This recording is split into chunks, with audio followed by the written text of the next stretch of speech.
That was a pretty crazy story. Hang on a second. Let me record this story for YouTube. Oh. Okay. Well, yeah, I went to a manufacturing plant. That was probably 20 years ago or 18, something like that.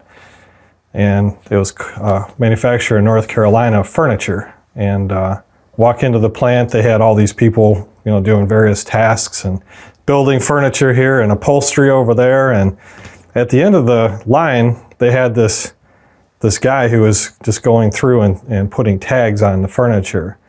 And so just knowing that the tags seemed to be kind of off often on upholstery and rugs especially, I pulled the guy aside and I said, now how do you determine which sticker goes on, which piece of upholstery? And he just looked at me with a puzzled look and he goes, well, it's whatever the manager brings out. We just have this stack here and we just put them on.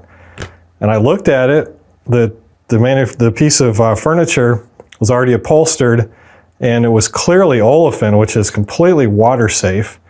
And the tags he was putting on there said S for solvent. So solvent clean only on an olefin style or olefin material. And I said, well, this, I told him this is actually water safe. You can clean this. And he just kind of scratched his head and went back to tagging the upholstery. And I had my suspicions before that this, these plants just kind of stick on stuff to keep themselves safe. And it was confirmed when I went in there to that and saw it for myself. So pretty crazy story, but it's absolutely true.